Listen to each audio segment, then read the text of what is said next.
Hi all, welcome to Gangayan vlogs. ఏంటండి, ఇప్పుడు summer వస్తుంది కదా, హెయిర్కి కొంచెం స్వెట్ పట్టినా కూడా బాగా స్మెల్ వచ్చేస్తుంది కదా. చాలామందికి అది ఫేస్ చేసి ఉంటారు. స్మెల్ రావడం, లేకపోతే డాండ్రఫ్ బాగా పట్టేయడం, ఇలాంటివన్నీ అవుతూ ఉంటాయి కదండి. వింటర్తో కంపేర్ చేస్తే సమ్మర్లో చాలా ఎక్కువ ఉంటుంది ఈ ప్రాబ్లం అందరికీ. సో దీనికైతే నేను ఒక చిన్న చిట్కా చెప్తున్నాను, ఇదైతే మీరు ఫాలో అయిపోండి. ఒక చిన్న బౌల్ తీసుకొని దాంట్లో అయితే 2 స్పూన్స్ దాకా మెంతులు అయితే వేసుకోండి. ఇదైతే 1 పర్సన్కి సరిపోతుంది. మెంతుల్ని బాగా వాష్ చేసుకోండి. ఒక 2 to 3 టైమ్స్ బాగా వాష్ చేసుకున్న తర్వాత ఓవర్ నైట్ సోక్ అయితే చేసేయండి. మెంతుల్ని నైట్ అంతా సోక్ చేయండి. సో దట్ తర్వాత రోజుకి మీకు పేస్ట్ అవ్వడానికి చాలా ఈజీ అవుతుంది. ఇంకా ఆ వాటర్ కూడా వేస్ట్ చేయకండి. మెంతులు అనేది ఓవర్ నైట్ అయితే సోక్ చేసుకోవాలి, లేకపోతే మనకి కరెక్ట్గా అవ్వదు.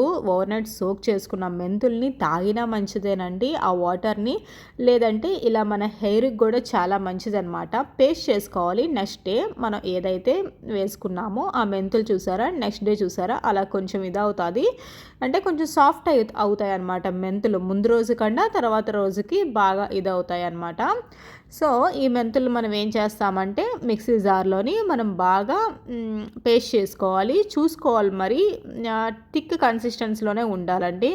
థిన్గా అయిపోకూడదు. కొంచెం పల్చగా ఇలా స్లిప్పరీగా ఉంటుంది కాబట్టి మనకి కొంచెం థిక్గా ఉంటేనే బాగుంటుంది. మెంతుల్లోని కొంచెం జిగట ఉంటుంది కదండి, సో అందుకు. సో ఆ వాటర్ ఏదైతే సోక్ చేసుకున్నామో ఆ వాటర్తో పాటు మనం వేసేసుకోవాలి. మిక్సీ జార్లో వేసుకొని దాన్ని అయితే ఫైన్ పేస్ట్ కింద చేసేసుకోవాలన్నమాట. ఎక్కువ వాటర్ వేసుకోవద్దు, మళ్ళీ పల్చగా అయిపోయిందంటే మీకు అసలు హెయిర్కి స్టిక్ అయి ఉండదు అనమాట, అలా కారేస్తూ ఉంటుంది. అందుకు ఇది ఏంటి అంటే చూసారా ఇప్పుడు ఎలా కనిపిస్తుందో, మనకి ఈ మాత్రం ఉంటే సరిపోతుందండి. మనం ఇలా పట్టుకుంటే చూస్తున్నారు కదా, సో ఆ మాత్రం ఉంటే సరిపోతుంది. మరీ ఎక్కువ వాటర్ వేసుకొని దాన్ని ఇచ్చేసుకోమాకండి. నేనేంటంటే ఇది వీక్లీ ఒక వన్స్ పెట్టుకుంటే చాలండి. ఒకవేళ మీకు ఎక్కువ స్మెల్ వస్తుంది, ఇంకా డాండ్రఫ్ కూడా అసలు పోవట్లేదు అని అనుకున్నప్పుడు వీక్లీ వన్స్ అయితే ఇది ప్రిఫర్ చేయండి. ఎక్కువ మళ్ళీ తీసుకోవద్దు. వీక్లీ వన్స్ అయితే కరెక్ట్గా సరిపోతుంది. మనం ఏదైతే మిక్సీ వేసుకున్నామో అది అంతా ఒక బౌల్లో ట్రాన్స్ఫర్ చేసేసుకోండి. చూస్తున్నారు కదా.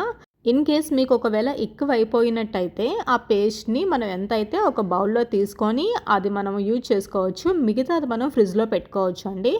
ఒక 4 days వరకు ఉంటుందన్నమాట. సో ఈ పేస్ట్ ఇలా ఉంటుంది కదా, ఈ పేస్ట్ని మనం ఇప్పుడు బాగా హెయిర్కి అప్లై చేసేసుకుందాము. చూసారా ఎంత థిక్గా అనిపిస్తుందో మనకి.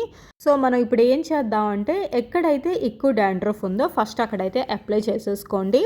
లోపల స్కాల్ప్కే అప్లై చేసేటట్టు చూసుకోండి, ఏం పర్వాలేదు. హెయిర్కి కూడా అప్లై చేసుకోవచ్చు, కానీ ఏంటంటే బయటకు వచ్చేస్తుంటుంది. ఫస్ట్ అంతా స్కాల్ప్ అంతా కవర్ చేసేసిన తర్వాత బయటకు కూడా అప్లై చేసుకోవచ్చు. దీనివల్ల చాలా మంచి బెనిఫిట్స్ ఉంటాయండి. మెయిన్ మనకైతే డాండ్రఫ్ అయితే పోతుందనమాట. ఇంకా డాండ్రఫే కాదు, స్మెల్ వస్తుంటుంది చూసారా, ఆ స్మెల్ కూడా పోతుంది. మీకు ఎప్పుడైనా కొంచెం అలా చిరాగ్గా అనిపించినా, కొంతమందికి హెయిర్ ఇచ్చింగ్గా ఉంటుంది కదా, ఎక్కువ నుసేస్తూ ఉంటుంది, ఆ టైంలో కూడా మీరు ఇలాగా మెంతులు సోక్ చేసుకొని ఈ పేస్ట్ని అప్లై చేసుకోవచ్చు. వాళ్ళకి కూడా మంచి రిలాక్సేషన్ అయితే వస్తుంది. చూస్తున్నారు కదా, నేను అలా స్కాల్ప్కి అంతటికి అప్లై చేస్తున్నాను.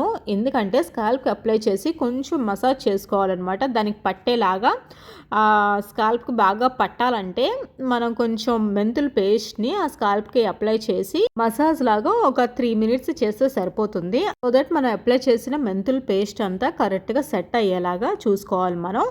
ఇంకా ఫుల్గా అప్లై చేసేసుకుందాము. ఇంకా ఫుల్గా అప్లై చేసుకున్న తర్వాత ఇలా ఉంటుంది. చూస్తున్నారు కదా, నేనైతే ప్రతిదీ చిన్నది కూడా వదలకుండా అంతా అప్లై చేసేసానండి. ఇలా అప్లై చేసుకున్న తర్వాత ఒక 15 minutes to 20 minutes ఉంచేయండి. అలాగా ఏమీ డిస్టర్బ్ చేయకుండా ఒక 20 minutes అయిన తర్వాత మైల్డ్ షాంపూతోని హెడ్ వాష్ చేసేసుకున్నారంటే చాలా రిలాక్సేషన్ ఉంటుంది. ఒకసారి ఇలా ట్రై చేయండి. మీకు ఈ వీడియో నచ్చినట్టయితే లైక్ చేయండి, షేర్ చేసి సబ్స్క్రైబ్ చేయడం మర్చిపోకండి. Thank you.